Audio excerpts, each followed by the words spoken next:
Good morning, Ian Crouch with your 8:30 Hunter News update. A multi-agency search is resuming this morning for a missing elderly man in the Hunter Valley. 81-year-old Keith Banks was last seen leaving a home on Stewarts Road, Woolooma, east of Scone, around 1 o'clock on Monday afternoon. He stopped at a service station in Gundy about 30 minutes later, driving a dark grey Honda Civic sedan. The car was found bogged in bushland on Wednesday afternoon. Police and family hold concerns for Keith's welfare as he lives with dementia and requires medication. Anyone with information is urged to contact Crime Stoppers. Pressure is mounting on Newcastle Lord Mayor Ross Kerridge to reverse the decision to support a climate change protest. Rising tide activists are due to converge on the harbour next week for a protest on land and possibly on water against coal shipments from the Port of Newcastle. Ross Kerridge says council will allow a land-based event and the festival. Liberal councillor and Deputy Lord Mayor Callum Poole has called on the Lord Mayor to reverse his captain's call decision, saying it was made unilaterally using his delegated decision-making powers without consulting the majority of councillors.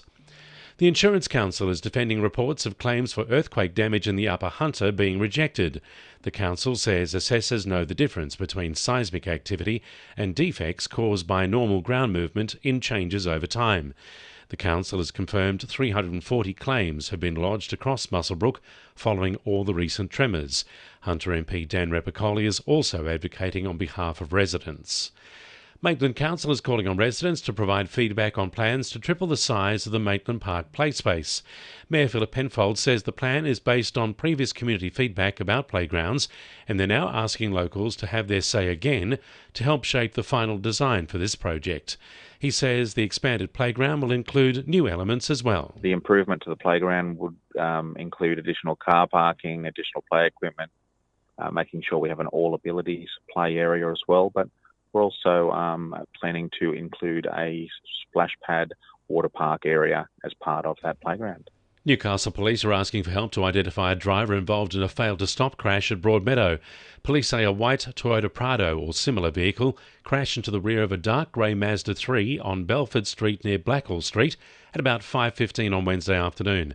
The driver of the Prado is believed to be a man in his 50s with greyish-brown hair.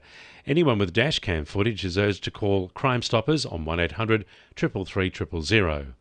It's National Agriculture Day, with the Hunters ag workers being encouraged to review their safety practices. As well as physical risks, there are considerable safety challenges psychologically due to high-stress seasonal pressures like intense periods of planting, harvesting and shearing. Australian Institute of Health and Safety CEO Julia Whitford says the data speaks for itself. The latest figures from Safe Work Australia show that behind transport, the ag sector of agricultural, forestry and fishing industries are the second most dangerous. Over the past 5 years, there's been an average of 38 deaths a year. 2NURFM Sport. The Jets A-League women's season rolls on as they prepare to host the Wellington Phoenix at Maitland Sports Ground on Sunday. Despite a shaky start to their season, the signing of cross-code star Sheridan Gallagher has given a major boost to the side on the pitch. However, captain Cassidy Davis told Nine her impact off the field has been just as important. It's just the way that she goes about herself and brings the group together and gets the music pumping, and it really brings a nice energy to the group. Knights centre Bradman Best says his goal for next season is to get on the field in Aussie colours after being a part of the Kangaroo squad for the Pacific Championships.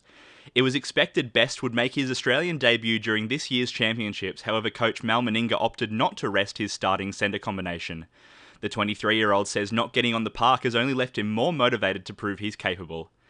And after the first day of the New South Wales Golf Open, the Hunters' Corey Lamb is 5 under and 2 shots off the lead. Jai Picken is even, and Blake Windred 1 over. That's sport. I'm Will McGrath. And the winning numbers in Powerball are 4, 5, 10, 11, 14, 19 and 25, and the Powerball is 20. And now you're up to date with the latest 2NURFM Hunter News.